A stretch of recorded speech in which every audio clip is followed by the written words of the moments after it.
կարան մեր վրա ջղայնանան, եթե մեր դաշնակցային հարաբերություններ անենք։ Իսկ ինչի Իրանը պետք է անվերապահորեն մեր հետ, ասենք, դաշնակցային կապ հաստատի, ըստ ումա քարտեզին նայում ես, պարզ երևում է, իրեն ձեռ չի տալի, ասենք, որ այդ թուրքական գոտին գնա, ասենց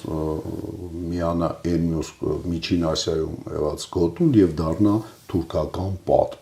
որը Իրան, ասենք, Մենք կարող Իրան շահավետ բան են առաջարկում այդ հատվածը։ Ինչ շահավետ բան պետք է լինի, ասենք, եթե շնչուղիդ փագում են։ Հասկանում եք, բանը թվում է, թե Իրանը շատ վարիանտներ ունի, իսկ հիմա նայենք ինչ վարիանտներ ունի։ Միջին Ասիայով ճանապարհ չէ, բայց Միջին Ասիան թուրքական է։